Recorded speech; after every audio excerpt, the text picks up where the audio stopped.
Dr. John Kelly is a GP from Dublin and is treating his cancer patients with an animal protein-free diet, alongside conventional treatments. He has now written a book called Stop Feeding Your Cancer, in which he presents convincing evidence based on the experience of his own patients, which shows that cancer can be stopped in its tracks and even reversed into a dormant state, allowing sufferers to regain good health and lead normal lives. The core of this approach is the discovery a decade ago of a direct link between the consumption of animal protein and the development of cancer. Cancer cells need protein to divide and flourish. Cut off the supply of animal protein and you can stop the growth and spread of cancer cells. You can starve the cancer into submission. Dr. Kelly does not claim to have made any discovery on cancer himself. In fact, his approach is based on the findings in another book, The China Study, by the acclaimed nutritionist Professor Colin Campbell of Cornell University. First published in the US in 2005, which has now sold over 1 million copies. What Kelly has done is put those findings into use in his own practice over the past 9 years and document the results. He appears to be the first GP to do so in this part of the world. Professor Campbell's revolutionary work a decade ago established the link between animal protein and cancer in such a compelling manner that it was hard to ignore. But ignore it the medical profession did, possibly because it seemed too simple an answer to what all the specialists saw as a very complex disease. Campbell's early research has showed that feeding rats an animal protein diet made them develop cancers. Even more significant, it showed that changing their diet back to plant protein halted the development of the tumours, and putting them back on the animal protein diet again made the cancers start to spread again. The cancer literally could be switched on and off. Dr. Kelly also mentions another discovery by Campbell in the Philippines at a time when there was a high incidence of cancers among children there.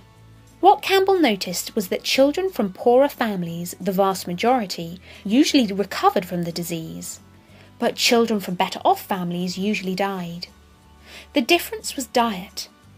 Only the better off families could afford meat and dairy produce for their children. This early work led to the large-scale clinical study by Campbell in China, chosen because of the uniformity of diet across much of that vast country and the ability to track the effects of differences in this diet in some areas. The link between animal protein and cancer was confirmed by this very extensive survey work, and the results were published in Campbell's book, The China Study, 10 years ago. Given a copy by a friend in Cornell University, Dr. John Kelly was deeply impressed. Instead of merely reading the book, however, he decided to put its findings to work in his own practice, conducting what he calls a field study among his patients who develop cancer. He has been doing this now for almost a decade, recording the results meticulously. And the results, which he details in his book Stop Feeding Your Cancer, are jaw-dropping. As in any large GP practice in Ireland, a number of Kelly's patients develop cancer every year. He began to tell them about the link, gave them a copy of the China Study, and suggested they go on an animal protein-free diet, no meat, no dairy produce. At the same time, he continued to refer them on to cancer specialists in the normal way and did not try to dissuade them from having whatever surgery, radiotherapy, or chemotherapy might be recommended. What emerged is truly extraordinary. All of the patients who adopted the animal protein-free diet and stuck to it strictly found that their cancer stopped growing and spreading. The tumours became dormant, sometimes even reducing in size. Dr. Kelly gives the full details of over half a dozen cases in the book, including profiles of the patients and their lifestyles. The cases cover prostate, lung, colon, bowel, brain, and other cancers. In some cases, the patients stuck rigidly to the diet. In others, they became complacent as they got better and could not resist going back to having steaks and fry-ups when their specialists gave them the all clear, whereupon their cancers came back. Dr. Kelly is a quietly charismatic doctor in his 70s, a man with decades of experience as a GP. At his large practice in the South Sutton area, he is regarded as something of a guru of health and well-being. Now on the verge of retirement, this short book is his summation of what he has learned about cancer over recent years and about the tunnel vision of specialist medicine, which is ignoring what he believes to be an effective way of treating the killer disease. What Kelly has to say about the medical profession, dominated by consultants who rarely look beyond their own highly specialised areas, is telling. But it is his exposure of the refusal of specialists to take on board this new way of treating cancer, or even to consider it, that makes this such an important book. Kelly always adopted a low-key approach with patients, as he explains in the book, gently encouraging them but letting them make their own decisions. The personal stories he gives are very human as patients try to stick with the diet. The disease comes and goes and the patients swing between despair and elation. Invasive treatments run alongside attempts to keep to the diet.